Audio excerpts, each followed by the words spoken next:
Okay. All right. Today I have my really good, beautiful friend Jennifer Gertz, and we are going to talk about specifically sort of this experience that I've had with her as a dancer and an artist and a Jewish woman and an educated woman, researcher, and just so much more. Like I told Jen, that really in order to get a full encompassment of her, we would have to do like 20 or 40 conversations. So this one, we'll just kind of let it naturally progress. But the focus for this one was kind of based around the experience that I had with Jen, which was this exploration of the woman's voice, the female voice within Judaism, and having this opportunity to um, express and explore and feel held in my Judaism as a female and a woman like I've never been able to experience before.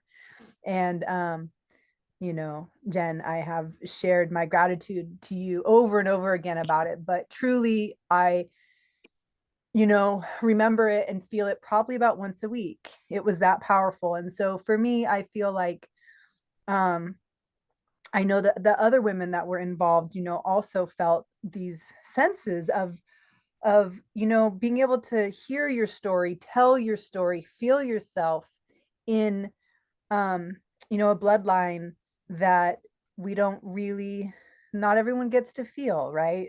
And so you really held an incredible space. And so I just thought it'd be really fun to um, just kind of let the world know sort of, what you do, how you got there, and, kind of what your plan is. And, I'm just throwing it out there that I think that all of this work that you've done and that you've created, there's a need for it, for anyone, no matter what religion, what everything, everyone deserves, of course, to have that, whatever gender, whatever anything.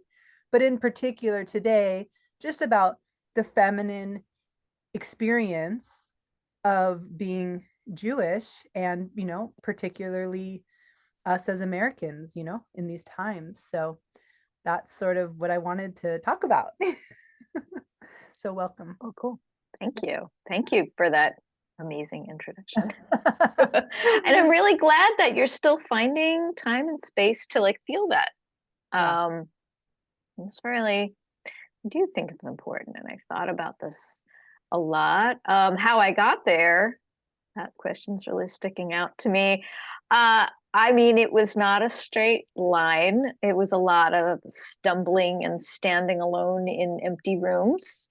It was a lot of a friend of mine and I who used to do a sort of a long distance collaboration. We called this the one hand clapping dance. Tree falls in a forest. There was a lot of like standing there going, "What am I doing?" And there's nobody here who seems to care about it. Um, I would say 25 years of that. Okay. And I mean, that's part of what it is to be a woman. I think in some ways to really find your voice just as a woman, whether or not you're a Jewish woman, because there was, I know for me and in my generation, there was a lot of, it's not delegitimizing is the wrong word, but a refusal of legitimacy to what we had to say. Um, the voices we were hearing were not female. And in Jewish spaces, it's extremely complicated because there's just a history, a long, long history of women who were rabble rousers and rebels and extremely vocal, I mean, poets, agitators, lawyers, judges, right? And even prophets. If you want to like talk historically, it's like, Miriam, right? the lady who led the dances as we crossed through the Reed Sea, right? Miriam Deborah, the judge, right? I mean, and then Emma Goldman, Emma Lazarus, the poet, and then more currently, right, we have Ruth Bader Ginsburg, Zichronha Livracha, and we have of course Elena Kagan, who's still on the Supreme Court. Dahlia Lithwick is one of my favorites, right? She's this amazing lawyer and journalist who covers the Supreme Court, and she's always, I don't know, speaks truth to power. Amy Goodman, right? These are women who speak truth to power, and yet we have this history of not really um, not really being allowed to speak, or only being allowed to speak in certain ways. And especially if we're talking about like more orthodox sects, they actually literally say a woman is not allowed to sing in public because a man may not hear her voice because he might just be praying. And when he's praying this one very specific prayer that involves specific kind of listening, one must not be distracted by something as sexy as a woman's voice, right? So So if we could just sort of like take it back, because I know for me, I only really know Judaism through my own lens, right? The mm, way that I was raised. And so when you told these stories and also kind of explained to us some of these people and some of the folk tales or histories and oral traditions and so forth, it was like, for me, it was like it was powerful, like just mm. hearing my own stories when I felt rootless for so long. But for people who like don't know the stories, like could you give us a sort of like for example, who is Shekinah? Okay, like when they say God, what did they originally mean? How do we kind of see it now? Where was the woman? Where did she go? And obviously things are changing. I mean, Right. when I was a kid, was I saw the first female rabbi, and that was interesting. And then so things have developed, right? But these are different times. So what we've kind of where it's come from, because also I think I find it interesting that the lineage goes through the mother, right? But then there's all of this silencing the woman. And it's not like this is the only religion or culture that has done this, right? It's obviously a human experience. But just through Hebrew and through the Torah and the history and culture, I'm curious, like in that lineage, it's what you have to say about that. And I know you have a lot to say about it. I'm trying to like narrow my field right now on my little thing of notes. Okay. So the Shekhinah is very special. I wanted to address that first, and I'm going to circle back around if I can. Let's see.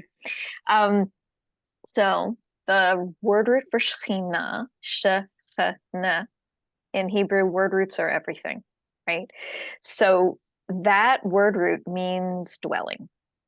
You dwell somewhere, you shachem, right? Your neighbor is your shechenim are your neighbors, your shchuna is your neighborhood, right?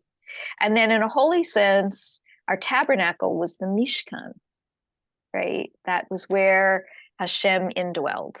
The Shekhinah is, in Hebrew is a super gendered language. And so when you talk about the indwelling divine, you talk about the Shekhinah, which is female, right? And it happens to be that part of speech where you make a verb into a noun, the indwelling, the running, the eating, the right, to bring it into kind of a wider sphere. So it was always prefaced by the female forms of pronouns, and especially in a mystic way, became the female partner of this kind of male god imagery. And I have studied a little bit of Kabbalah, not really enough to make me an expert, so I'm treading very carefully here. But in Kabbalah, there's a lot of Kabbalah is like super sexy. It really is. It's really about this sort of male element of the universe partnering with the female element of the universe. And so for the Kabbalists, the earliest, people who were thinking about this stuff, allowing that female back in, I think, was very rich for them in a very strange and mystic place. This was a community where men and women lived very separate lives. And so for men to contemplate the feminine was very mysterious. And I should leave it at that because I have a lot more study to do with that. That said, the Shekhinah has become um, this sort of goddess image, especially in newer forms of Judaism, more radical forms of Judaism, where women are not just allowed but celebrated. And also kind of materializes in religions that are very flavored by Judaism, like Wicca, that there's a kind of goddess head. There's a whole group of these women, say these women, but they have literally taken the text of the Torah and they've flipped the gender. So they call it, instead of Torah to, his Torah, they call it Torah ta, her Torah, which is pretty amazing and also very disturbing because there's a lot of disturbing text in the Torah. And by flipping the gender, we realize, oh, this isn't clean. This puts us as women in this place of responsibility for some of the things that happen in the Torah that maybe originally we didn't feel exactly responsible for. So that's the Shekhinah. And thinking about the divine as female, women also were members of their communities in Babylonia, in Mesopotamia, in later areas, when we lived in the Caucasus, when we crossed over into Europe, when we went into all parts of the Middle East, we were neighbors with people who had other religions. And especially for a group of people like women whose husbands maybe were studying in the Beit Midrash all day, they were conducting business. They were mixing with their neighbors. They were maybe keeping an Ishtar around the house because, the guy in the sky isn't going to help you give birth, right? So there's much more permeability than we would, think. The way I think Judaism um, is sort of delineated currently is this very rigid, very set way of thinking and doing things. So that's Shekhinah. Um, and yet I say, and that's Shekhinah. Let's go on from there, which I'm not going to do, but there's plenty, thinking about the female divine. Well, is Yeah. there an element of it not being separate? It sounds like in Kabbalah, which obviously there's more to be studied, that there is a union actually that Yes, was spoken of. Okay. All indeed. right. And also quite gender fluid, which is also mystical, extremely mystical when you have a very binary language. Right. Right. Yeah. So when we were doing the work with you, it's, some of the stuff that you brought to our attention, which I found was so interesting, was like, you know, the potence of your hair. Really, your female hair is so potent that you have to cover it. I'm like, what is that Right. really? Right. And levels of, being veiled and like, are we so Yeah. beautiful and powerful that we have to be veiled? And then, um, and then the elements of um the voice, like that we're not allowed to sing, or be seen around, these men. That was also something really interesting because I think, again, it's not just for women in Judaism, right? But just to kind of stick within this container, is that noticing how we've experienced it, seeing how our mothers acted, seeing how our grandmothers acted, and just noticing like there is this lineage and it is written within the language and the prayers and all of that. So Yeah, and when you say container, that's very evocative. That we think of when you say nekeva, that's feminine in Hebrew, and it if you talk about language, there's zachar, which is male, and nekeva, which is female, and zachar is also the word for remembrance, which is another thing entirely. Nekeva means cavities, a cavity, right? So it's the thing that's inside. So again, go back to Shekhinah, it's the indwelling presence, is the female aspect. And at the same time, to quote my favorite rabbi, Ariel Stone, because all is one, right? Um, when you think mystically, you think of this unity of many things, and the unification of many things is all things. right. Um, Now, at the same time, um,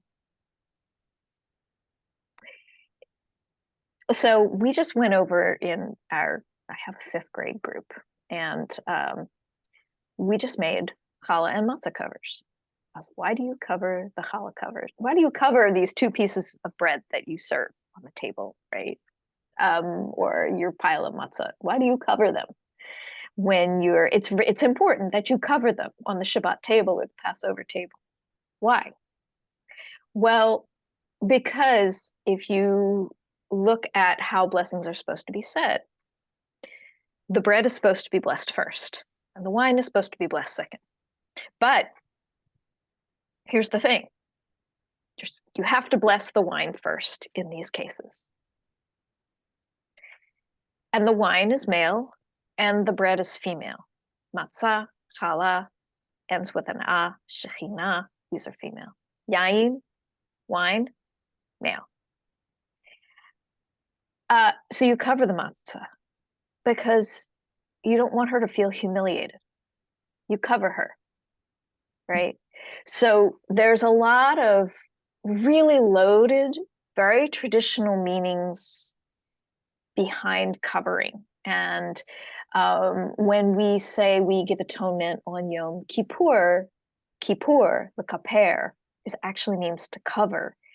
It also means to atone. So when you say to someone, for instance, I'm really sorry and I want to make this right, in in a very deeply Jewish sense, you're covering.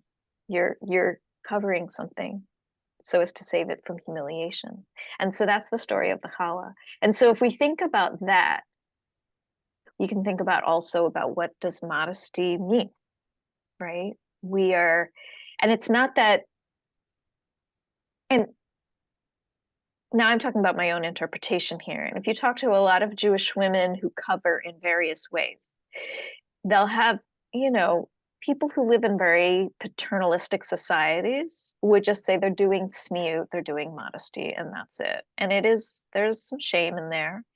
But for communities like mine where there's a choice, to cover is a sign of honor. It's like covering. And I don't always cover, right? I will wear tank tops. It's not like a thing, right? But at the same time, I feel like there's a certain giving of honor, there's a certain respect. I'm saying the same thing, but it's like a certain respectfulness or appropriateness, which is also the wrong word. There's also this concept called hidur mitzvah. So when you do a mitzvah, you're doing, it's, people think it means good deed, but it actually means commandment. So you do a mitzvah. In other words, covering the challah is considered a mitzvah, right? You save her from humiliation. Um, which also in English sounds a lot worse than it does in sort of a Jewish context. But lihid lechader, lihidor, lechader. Hopefully we can edit this a little bit. Hadar means gloriousness or beauty, right? Scintillating, but it's not just any beauty, it's sort of divine beauty, right? There are girls walking around in this world whose names are Hadar, which is an awesome name, I think. To beautify your mitzvah, to decorate it, to add beautiful colors, to use handwork, to add sparkles, to right. Um, so when we cover, in some ways, we're doing some kind of a mitzvah there, right? To cover the challah, or to cover the Torah, or to have a chuppah over a married couple, and just making that beautiful adds to the mitzvah. Or your head, Um, I'm assuming. or your head.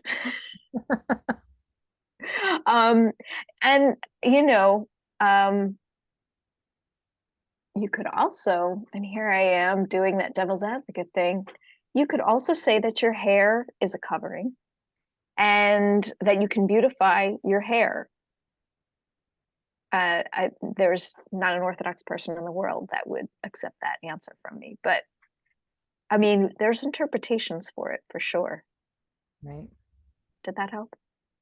Yeah, I mean, it's all fascinating. And, I feel like, when you get into the depth of, linguistics and the root of things, of course, like, it's your interpretation.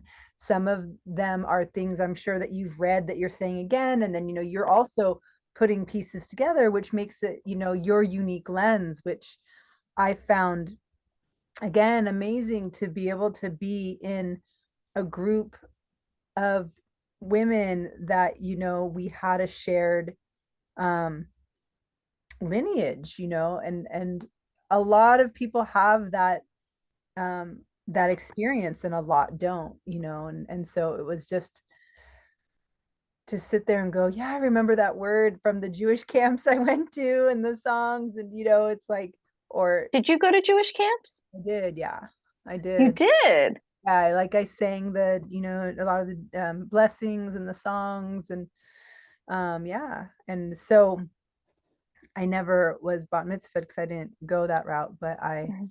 I definitely was at the camps every year and have that. But I had never had someone hold space the way that you held space, that I think is so incredibly valuable, and I do hope that, it can happen again, and that, more people can experience it, and even, you know, just things to sort of think about. Like, there's a lot of cultures I think that do this, different Mhm. cultures that have their own different, food cultures, movement cultures, language, everyone kind of has this space. And I felt like because of the dancing that you do, and having like a lot of the like modern and contemporary and the clowning and the theater, you have this big like, box of like how to ask a question and then feel it in your body, and then see how you can dance with it just with your finger, which makes you remember about how your grandma did this, and then all of a sudden you're embodying this thing. It's like there's a lot of there's a lot of depth in that, I feel like, especially for me personally, when we were doing it in a cultural context that is mine, and then that was ours, Mhm. opposed to maybe if you're doing a theatrics, and you're all just pulling from something which is equally amazing, and there's a lot that can come from it. All of a sudden it was like, oh yeah, your grandma did that, so did mine. All of a sudden, like, there was this thread. I felt like you put created some threads, which I know fabric and threads and weaving is also a big part of what you do, and like the culture itself. um and that's powerful, especially in a time where a lot of people feel disconnected, you know and then I Yeah. feel like with Judaism, a lot of times the ways that we can connect are one way or another, but the way that you held space for that was powerful and very, very cool, very cool. Thank you. I wanted to that's a really nice connection for me from what we were talking about, because so lineage wise, my I have to think about this great grandmother. When she came here, her name was Needleman. She was only 11, and she was alone with her father, which I have no idea if she had any brothers or sisters or what happened to her mother, but she was here alone with her father. And because she was 11, she was able to go to public school and learn English. She always had an accent, even after going to public school. But one skill she brought with her was needlework.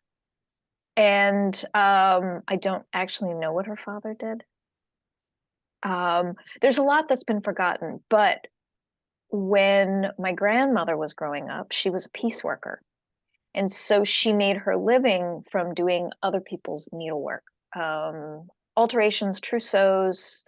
Um, she probably made wedding dresses. She probably um, and and a lot of sewing work. And I know that one thing I do know is we don't have any of the needlework she did for other people, but she was a recreational crocheter and knitter, and did I have these beautiful shawls of hers. I just have so much needlework from her, from my grandmother, from my mother, and from her sister, just down in her basement, and I need to go through it before the moths eat it all. Um, and it's this lineage I've been thinking of, and I've been thinking in this more universal way, as Jews, when we say cover, when you're in a tent in a desert, for one thing, you're in a tent. You're not in a building. It's like the Three Little Pigs, right? You got to pick up and run real quick. You're the one with the tent. It's made of fabric. And we were herders, right? We were shepherds. And so wool is a really early fabric of ours, probably goat's hair. Um, and, various other animals that we kept.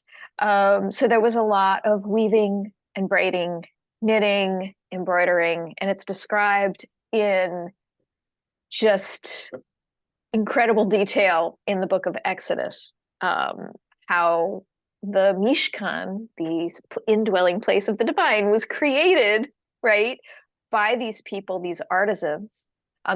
Only two of whom are named, but we know that it was a joint effort because it was immense.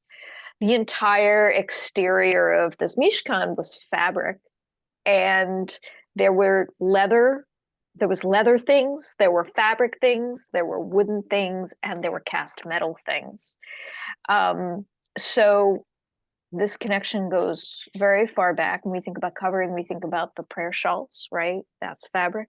And in fact, these were a combination of linen and wool together. Whenever you have anything sacred, it's a combination of linen and wool. I don't know if you've ever heard of shatnez. It's one of the weirdest rules. Do not blend linen and wool. Wow. Can't wear them together. What Can't a have, rule. right? And I was just like, what even is this thing? And it was just recently I realized that it's because whenever you have a holy garment or a holy piece of fabric, it is linen and wool braided together or woven together or connected in some way. No cotton, only linen and wool. And so fabric goes way back for us, and so does text. We're people of text, we're people of story. And you say weaving a story, telling a yarn, right? There's a lot of connections between these, right? And this, and the way it goes together, thinking about weaving our stories together. We are a cloth woven through with our ancestors and ourselves and our children and the children who they'll have. Um, we talk about pulling a thread or weaving in loose ends, right? These kinds of metaphors very much are, I think, very pertinent to Jewish people, and especially, I don't know, it's especially pertinent to women, but it's especially pertinent to people who do handwork. Absolutely. Um, I and I'm want also, yeah, keep going. Sorry. Oh, it's okay. Finish what you were saying about the fabric. Yeah, and I'm from this long line of people who do handwork. And one of the masters was actually my she's actually my cousin, but she was my grandmother's best friend. They were close in age, even though she was my grandmother's niece. And she taught me how to knit. She was a master knitter. She could basically take a pile of yarn, some needles, in about 2 weeks, and she would have a sweater from scratch. And it was totally brilliant. I don't know how she did it. Um, and anyway, when my mother passed, Cheryl, that's my cousin's name, her granddaughter helped me sell my parents' condo. She's a real estate person. And I remember having this conversation with her. I mean, in some ways, me and my family, as we are right now, are quite different people. They're not, they would always say, oh, yeah, I'm really Jewish. But their Judaism is quite different from mine. Like, I'm very exploratory. I don't think any of them really belong to a synagogue except to, give their kids b'nai mitzvah. It's not important so much to them. But then when I sat down and talked with her for a while, I was, so do you knit? She goes, oh, of course I do. I went, right. And then I found out recently that a young um, male cousin of mine, who's the child of one of the cousins of my generation, is this big strapping young man, and he hides from his friends. I'm not going to say his name. He hides from his friends that he is a cross stitch addict. Runs in the blood. I maybe, yeah, I don't know. It's interesting though, but we thinking about text as a kind of fabric or a kind of weaving or a thread or a yarn. I'm thinking of fabric as also a kind of story. Yeah, I love that. I love that connection between text and textile and stories as weaving and fabric. It's definitely one and the same, with just a different material. I'm also a craftsperson. I used to I um, do. I used to crochet a lot, and I mean, like pulling the wool apart and making it with the drop spindle, and you Oh know yeah. coloring it with natural dyes, and and collecting the herbs, and to make the colors. Like it felt deep for me, definitely. So I wanted to in our little hour long block, I wanted to just move into like movement, voice, and dance.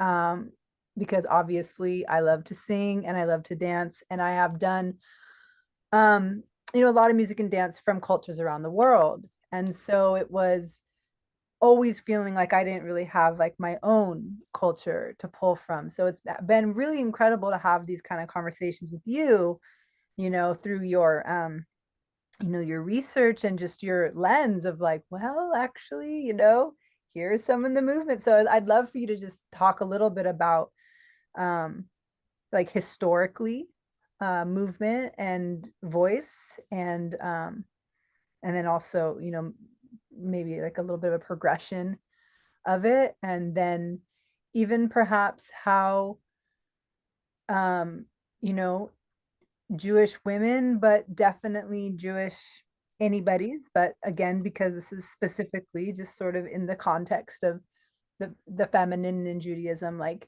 ways that even Jewish women today might be able to connect into elements of their culture, movement, and song that maybe they weren't raised with, and they haven't met you yet, so that you didn't open up their ideas in that. So I'd love to hear, kind of starting at the what you kind of have pulled from, as far as like the history of Mhm. voice and movement. So just very quickly, my own background in dance is that I was a ballet school kid. And I mean, that nobody else does who's watching this. So I was a bunhead for a very long time. Then I was what I call a recovering bunhead. But I think what I was looking for when I was doing this was a thread of tradition. I'm saying that on purpose. Um, and also, I think, for lack of a better word, a kind of ordeal, a physical ordeal. Um, that would take me to another place. And um, I went from there to contemporary dance, which both the kinds of contemporary dance I was learning was in San Francisco, and a little bit, actually, a little bit when I was in college in St. Louis. Um, I felt a little alienated from it. It was, you know, it was very hip. It was very fashionable. It had, and I evidently was pretty good at it, and people saw me as a contemporary dancer, and I went, sure, but I always felt that a little bit of that imposter syndrome doing it.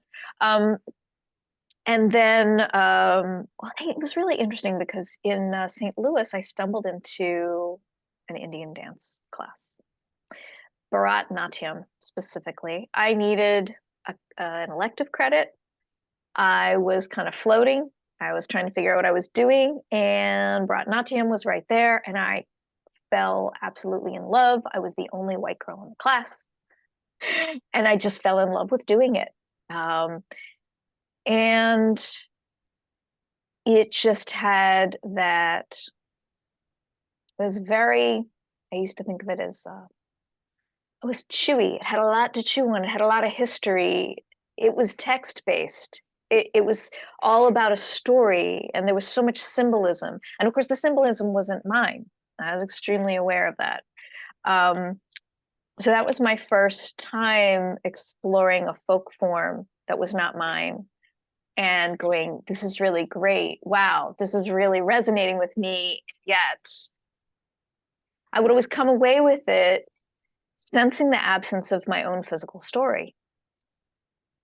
Um, and I want to backtrack just a little bit to say that not only is, you know, um, not only is text a thread, and not only is the thread the text, right? But your voice is a thread, it's a story, it's a part of a web.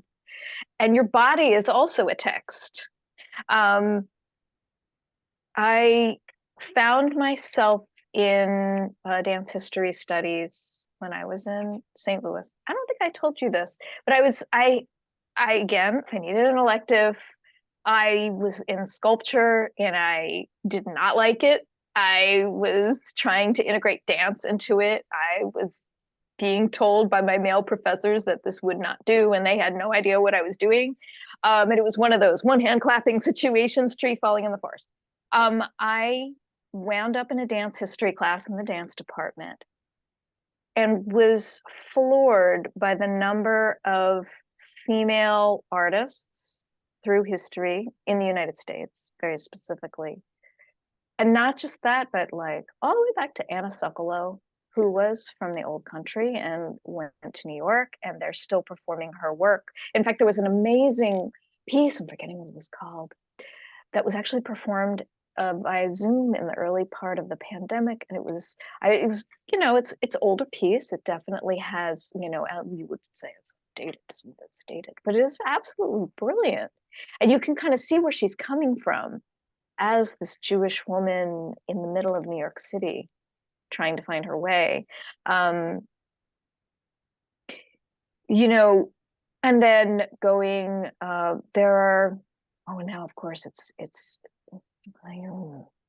there was a number of, Meredith Monk, another one who blends together voice, text, history, and movement. I believe she was the daughter of the cantor. But she's still out there making work right now. She's considered a musician, she's considered a vocalist, but she has no problem with mixing all that stuff. And then more recently, of course, Anna Halprin. Anna Halprin, my daughter called Grandma Anna for a long time, because I used to say she's the great grandmother of contemporary West Coast dance. And it was her work is almost esoteric in its nature when it talks about movement, or the idea of the choreographer being a facilitator, the writer of the script. She'd call it a script or a score, or really a score. She would call it a score. She would call it a prompt. And these are very Jewish things. It's like, begin with text, and not just text that you have to complete perfectly by rote, but text you have to interpret and then do before you necessarily understand it. That's also a very Jewish thing. The idea of encountering this kind of puzzle of a problem in the text and then executing it physically, this is fascinating, and it's fascinating to me. As you probably remember, you'd be like, what do you want me to do? And I would basically give you what I've started calling these word problems. I basically give you like a scenario or a score of some kind, and then I'm like, just go do it. And you'd be like, really? And I'd be like, yeah. And our face would light up, and I just remember that, and then you would do these amazing things. I mean, and because as Anna used to say, Zichrona livracha, she passed away fairly recently. Uh, she would say, why would you want me to teach you my movement? I want you to do your movement. Um, and that goes back again to sort of the forgotten traditions of Jewish movement, right? Like we've really erased them. We've taken on a lot of people's folk dances. And that's Who one erased reason that them, though? I mean, who erased them? And I mean, you had mentioned before a bit of what they were or are, and we've certainly seen, like you said, some of this kind of stuff, and there's yeah. some elements of step and stepping that happens, and then of course, Mm-hmm. like, you know the Jews are in so many countries, right? So Mm-hmm. it becomes regional, just like the Roma, like, too, right? You Yep. can see there's some core stuff that, for the most, you can see in most of the Roma dances in various countries, but what you see more is the country, even though Mm-hmm. you can see the difference between the folks from the country and the that are not Roma and the ones that are. You can see the thread, but it seems like, obviously, we have North African Jews and Eastern European. I mean, you can name the rest. I don't know all of them, but there is some movement that is Jewish regardless of what country they're in, right? And how did it get erased? Do you think just from the travel, or from the religion, or from persecution? All the There's a above? lot, all of the above. And so I'm reminding myself of the work of um, Walter Zev Feldman, who is a generation older than we are, maybe more than one. And he studies Ashkenazic dance, um, to the point where I believe his own father and grandfather were people who could communicate what these things were to him because they experienced it. So what he does is he goes around and he teaches this. Now, most interestingly, he doesn't have an audience for this here in the United States. He lived in the UAE for a while, goes to Bulgaria, goes to Europe, places where there aren't that many Jews, and he teaches these workshops. And I'm like, when are you coming here?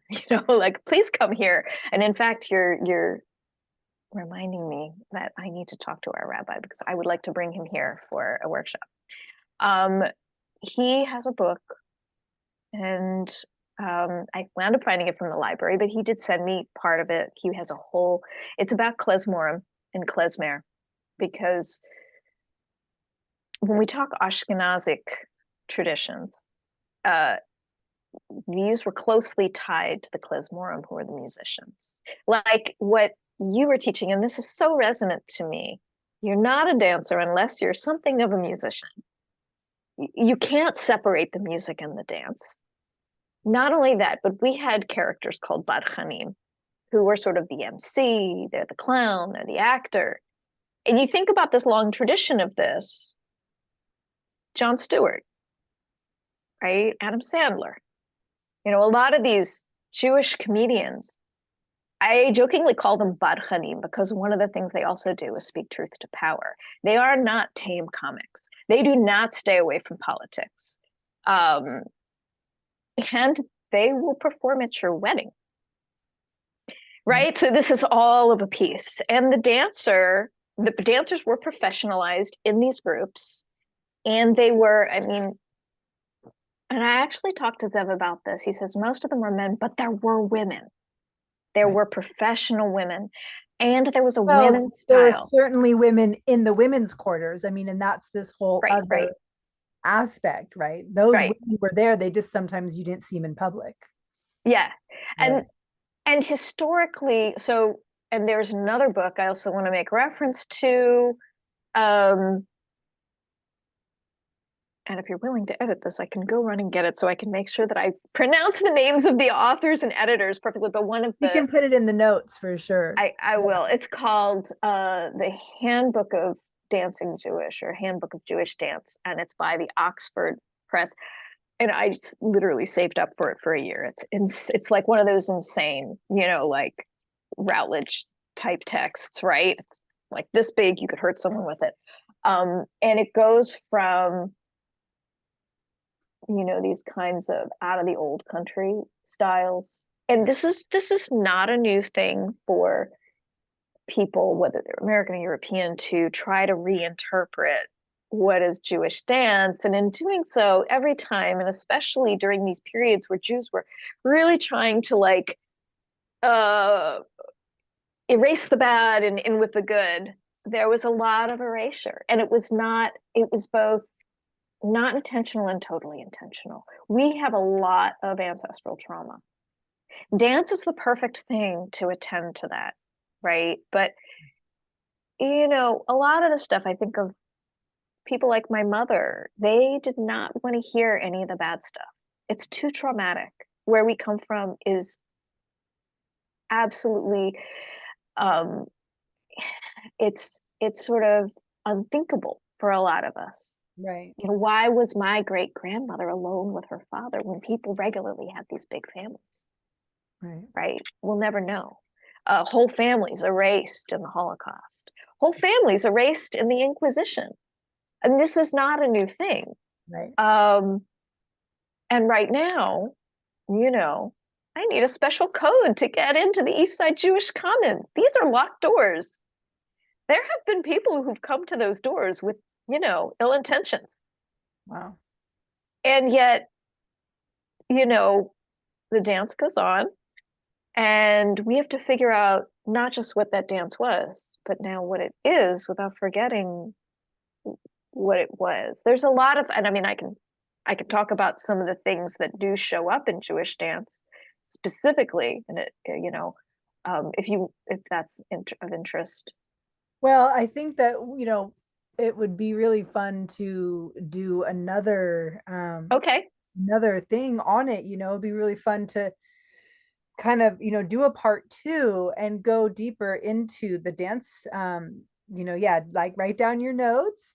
And I'm thinking about, the Israeli dances that we know today. My understanding that the government had them, like certain people create these dances. So what we know is, Yeah. created from a different place, not really from the unique natural progress Right. session of the way dance And and yet, and create. yet historically important because they tell the story of what was happening in that moment, Right. which is Yeah, also exactly. important.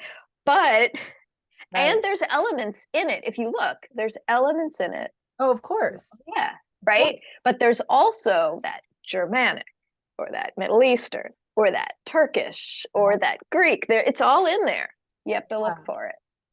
It would be really interesting. I mean, it's like, like I said, let alone this one portal, I think we could do many different parts and series, and I would love to do as many with you as you want, Sweet. I let love alone that. let alone all the other topics of you that are multifaceted and fascinating. But it would be fabulous, because I mean, Judaism, and especially like within the music and dance, it is so wide. It is so incredibly Hmm. deeply, diverse in ways Yeah. that, like I'm thinking about, the ones that are of, within the Arabic countries, and, thinking Hmm. about, various um, movements in music that, we know of in kind of, in more Arabic places, like how did the Jewish woman, um, it kind of the movements, show up in that? Was that completely Arabic and it happened to be Jewish women that did it? Or, is that, are some of those movements lost forms of of what did happen like within, Jewish households in the women's quarters, for example? Um, And of course, you can't, it's almost impossible to have a conversation about that without a conversation about who are these groups of people in the state of Israel currently, because politically, right, these are oppressed groups in the state of Israel, even though they're Jewish. There's definitely a hierarchy. And I think from what I've seen, there's just more and more of people from, the Middle East, Jews from um, Sephardic backgrounds, Mizrahi backgrounds, African backgrounds having more of a voice currently, starting to expressing their traditions. I am not an expert in those. I am yeah, but definitely we someone actually, studying. if we want to do more of these, we have a lot of people that we could pull in and have, a few more, like a Oh, that would be round great. table. So that could be, I would love to do that. But just like to wrap up today, you know, I just again want to really just highlight you and thank you and, just emphasize your imprint in what you're doing, and I hope that you have more time to work more on it. And I feel like, what you've gathered and the work that you're creating is potent. And I think that anyone who has an opportunity to even think about like if there's any Jewish women who felt the way I felt, which was like I don't really have a culture more than these kind of really dry Americanized, sitting at the table singing these prayers that just feel very and like that's it. With some Right. matzah and some like pretend guilt, like fake and real, you know, Guilt and guilt, right? metaphorically and, the meadow Yeah. chocolate kind. It's like in the dreidel and, these certain things. It's like, um, that they're actually, I feel like a portal that you opened for me that, anyone who's like listening who might feel inspired um, that there is something there, and there are questions that you can ask yourself. There's lineages that you can pay attention to feel that there are some roots within the rootlessness, Hmm. and that there's Hmm. actual depth. And even though you may not have experienced it in your life, there are lineages of men and women within the culture, and that, you know, that the female has been the feminine and the woman has been buried, but she's getting uncovered, and like that she's always been there, and that music and dance and voice, especially like within this culture, is actually quite rich. I personally didn't experience it in my life, but doing this with you just opened up this door and gave me a connection that I feel like even if someone couldn't work with you, um, I think that it's a cool movement. I think that there's space there for people to kind of, have some um strong ground to stand on within the lineage and the culture, that I don't feel like I was raised with. But when you asked the questions and you gave us these different prompts and opportunities, I felt like it allowed me to um, tap in to some elements of that, which I didn't really know before. So I thought that was really cool. And I just want to say that again, anyone who ever felt that way, you know, that there is a way to kind of tap into the power of the roots of words and, the ancestry. And very likely there was, especially as women, there was very likely a woman who stood up to power. And so I just wanted to just say my last thing, which is that in our lineage, we have, I think it was like great great great grandma, and she was known in the village in Transylvania. She was this tall, this typical story. And, and she stood up to the rabbi, and she stood up to the abusive man, and said, if you ever hurt her again, you will disappear, like by my hands. You know what I mean? Talking Yeah, about yeah, this, yeah, yeah, and when the people were hungry and they had to wait to eat because it wasn't blessed, she's like, bless this meat and feed the people. You know what I mean? And so, just speaking of power, it's um, I feel yeah, like yeah. thinking about the story and the text, the fabric and the weaving and the movement and the voice, it starts to create some life and give some, like, yeah, just some life in something that felt kind of stale and dead for me Yeah. personally. So I just really appreciate that. Yeah, thanks. It sounds like your great grandmother, great great I think grandmother. a couple It, greats. I think like three. couple greats. That sounds like she's talking to you. Good, Yeah, and good. you opened up that portal with it, which I just thought was, cool. And that I think there's a lot of people, especially Jewish women, but all women and folks, but I feel like especially in our tradition, we don't tend to have that route. And I Well, feel we like get very alienated, which if I can make a little you're plug, craving that route, I feel like. yeah. Yeah. So I do teach, and I feel like what I'm teaching is exactly this. I'm playing at the door frame, right? I'm opening that door. So one of the classes I teach once a year for 1 month in the month of Kislev, which playing with that means the pocket of the heart. It's a deep winter workshop, and that is for women and women identified people only. I do it live and I do it on Zoom. And we dance down the sun together towards the summer solstice. Um, we look at texts, we look at sounds, we listen to prayers, we think about the meaning of the month, and we also explore the texts of the Torah from that time. And it's been really powerful every year that I've done it. I feel like I learn so much from the students, and it's incredibly magical. So I teach that once a year. I do teach a class called Dancing Torah, where we explore the many different facets of the Torah. And this is something that I feel like I would love to see more women coming to this class who maybe feel a little alienated and maybe feel like it doesn't include them, because it does. And it's a doorway, and it's a doorway into the thick of the fray, which is so exciting because the Torah belongs to us too. It is not a single sex class, um, but so far it's been all women, which is fine. And non-binary people, of course.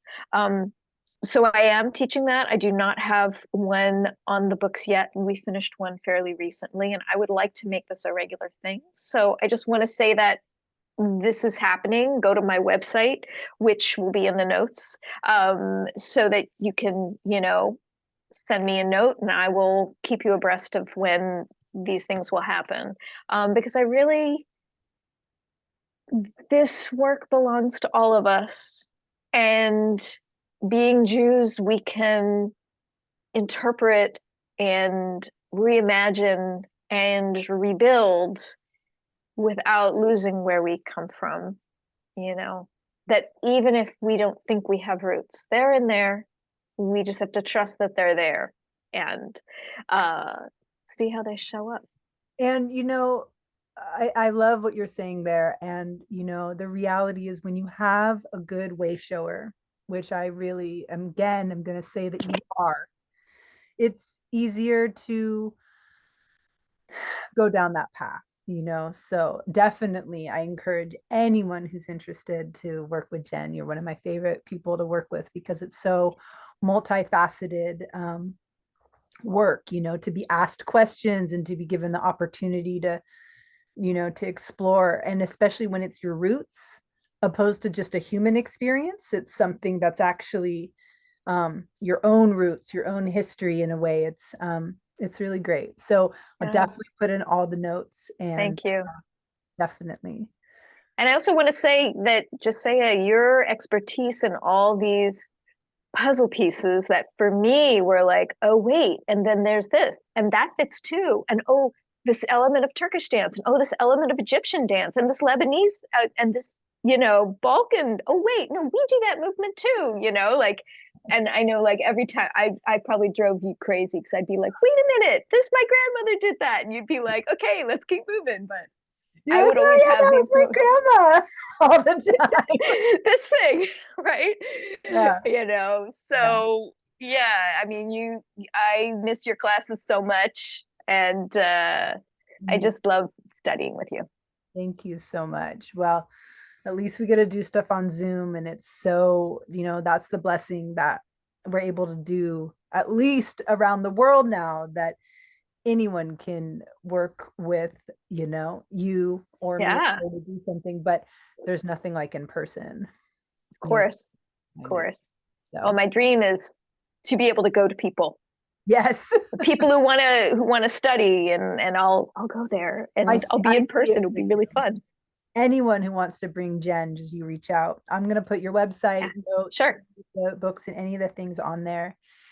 And thank you so much for Thank sharing you. today. Absolutely. And um, for anyone who's listening, always feel free to reach out to me directly on whatever platform you are listening to on this, and then contact Jen for anything, or just me, and I'll get you in touch.